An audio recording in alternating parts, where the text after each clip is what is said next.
Assalamualaikum warahmatullahi wabarakatuh. Selamat pagi anak soleh-soleha. Bagaimana kabar kalian hari ini? Alhamdulillah, luar biasa, tetap semangat, Allahu Akbar. Alhamdulillah, pagi hari ini kita masih dipertemukan kembali. Semoga anak soleh-soleha di rumah sudah siap untuk pembelajaran kita pagi hari ini.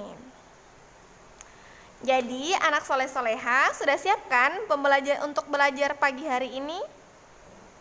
Pagi hari ini kita akan belajar buku tematik kita atau buku tema 3 dengan judul Peduli Terhadap Makhluk Hidup. Nah, sebelum kita mulai pembelajaran kita, marilah sama-sama membaca doa belajar. Ayo anak soleh-soleha, sekarang kita membaca doa belajar. Sikap berdoa, tangan diangkat, kepala ditundukkan, doa dimulai. A'udzubillahi minasyaitonirrajim. Bismillahirrahmanirrahim. Rabbi zidni ilman warzuqni fahman.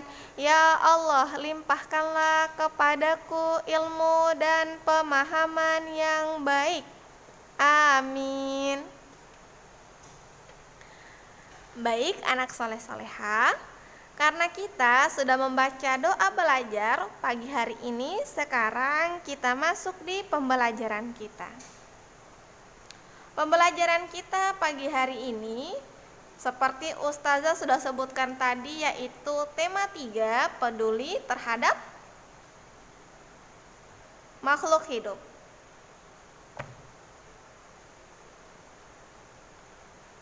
Subtema, keberagaman makhluk hidup di lingkunganku.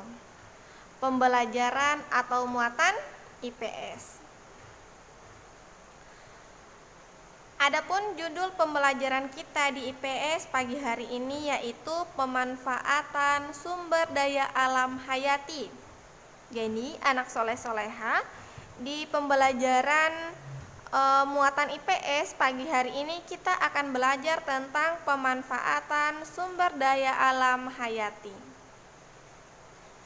Adapun tujuan pembelajaran kita pagi hari ini anak soleh-soleha, yang pertama, melalui penjelasan guru, siswa mampu mengidentifikasi pemanfaatan sumber daya alam hayati bagi kesejahteraan masyarakat dengan tepat.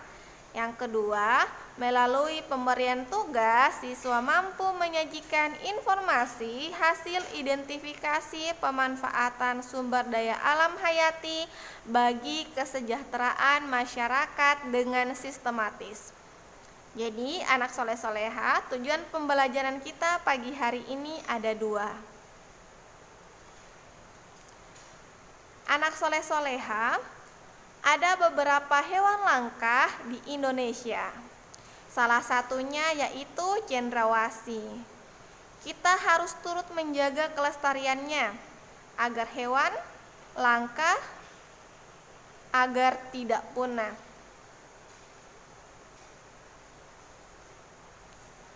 Melestarikan sumber daya alam. Burung cendrawasih. Jadi anak soleh-soleha, informasi kita akan membaca tentang informasi burung cendrawasih. Anak soleh-soleha juga bisa menambahkan bacaan yang Ustazah tampilkan dengan menambahnya informasi itu di buku siswa atau buku anak soleh-soleha di rumah, buku tema 3 pada halaman 48. Di situ juga terdapat informasi tentang burung cendrawasih. Nah, sekarang kita membaca ya yang Ustazah tampilkan pada slide pagi hari ini. Burung cendrawasih. Burung cendrawasih adalah burung khas Indonesia yang kawasan hutan tropis Papua dan sekitarnya. Hal ini yang menyebabkan burung tersebut dikelompokkan ke dalam satwa endemik. Burung cendrawasih termasuk ke dalam marga Paradisaea. yang jika diterjemahkan artinya burung surga. Burung cendrawasih memiliki ciri khusus. Salah satunya warna bulu yang indah dengan kombinasi beberapa warna yang mencolok, seperti hitam, coklat, orange, kuning, putih, biru, merah, hijau, dan ungu.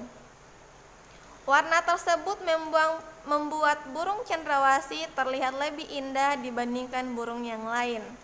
Burung cendrawasih saat ini termasuk hewan langka sehingga harus dilindungi. Burung cendrawasih hanya boleh dipelihara pemerintah di tempat konservasi hewan seperti kebun binatang. Hal ini dilakukan untuk tujuan pendidikan, pengetahuan, dan wisata. Mari kita ikut serta melestarikan burung cendrawasih dengan cara tidak menjual belikannya, tidak memelihara burung cendrawasih perorangan, dan tidak merusak habitat aslinya. Warna pada burung cendrawasih yang bermacam-macam menjadi salah satu penanda untuk mengelompokkan jenis mereka. Habitat aslinya di hutan-hutan lebat yang umumnya terletak di daerah dataran rendah dan hanya dapat ditemukan di Indonesia Timur. Burung cendrawasih mati kawat merupakan jenis yang menjadi identitas Provinsi Papua. Masyarakat di Papua sering menggunakan bulu cendrawasih sebagai pelengkap atau hiasan pakaian adat mereka. Nah, itu saja informasi yang Ustazah sampaikan tentang burung cendrawasih. Jadi anak soleh-soleha, jika mau menambahkan informasinya tentang burung cendrawasih, anak soleh-soleha bisa membaca buku siswa atau buku anak soleh-soleha yang ada di rumah pada halaman 48. Sekarang kita masuk di pembahasan selanjutnya. Ciri dan pemanfaatan sumber daya alam berupa hewan. Hewan merupakan sumber daya alam yang dapat dimanfaatkan oleh manusia. Hewan juga memiliki tempat hidup. Ada hewan yang tinggal di darat, ada juga yang tinggal di perairan. Apa saja ciri-ciri tempat hidup hewan? Ayam. Ayam tinggal di darat. Ayam memiliki paruh yang berguna untuk mencari makan. Ayam dapat dimanfaatkan daging dan telurnya. Ayam dibudidayakan di peternakan. Peternakan ayam biasanya ada di dataran tinggi. Sekarang kita masuk di bebek. Bebek tinggal di darat, namun bebek juga dapat berenang. Bebek dibudidayakan di peternakan. Bebek dapat dimanfaatkan daging dan telurnya juga. Telur bebek dapat diolah menjadi telur asin. Kelinci. Kelinci hidup di darat. Kaki belakang kelinci lebih kuat sehingga membantunya saat melompat. Makanan kelinci adalah sayur-sayuran, terutama wortel. Kelinci umumnya dijadikan hewan peliharaan. Nah, sekarang kita masuk di apakah dampak dari perburuan hewan? Perburuan hewan liar akan membawa dampak yang tidak baik. Salah satunya adalah bisa menyebabkan hewan punah dan menimbulkan kerusakan lingkungan. Hewan di sekitar memberi banyak manfaat bagi manusia. Antara lain, yang pertama, hewan dapat menjadi bahan makanan. Yang kedua, hewan dapat memberikan inspirasi untuk sebuah karya seni. Yang ketiga, hewan mempunyai nilai ekonomis. Hewan-hewan tersebut dapat diperjualbelikan di pasar. Lestarikan hewan langka. Pelestarian hewan langka bertujuan agar hewan tersebut tidak mengalami kepunahan. Kelestarian hewan sangat bermanfaat untuk kelangsungan hidup manusia. Sebagai warga negara yang mempunyai kewajiban dan tanggung jawab untuk melindungi dan melestarikan hewan-hewan langka tersebut, Ada beberapa upaya yang bisa dilakukan untuk menjaga hewan langka. Antara lain, melakukan penangkaran hewan langka. Yang kedua, mendirikan tempat-tempat perlindungan hewan langka. Misalnya, Suaka Marga Satwa, cagar alam, kebun binatang, dan taman nasional.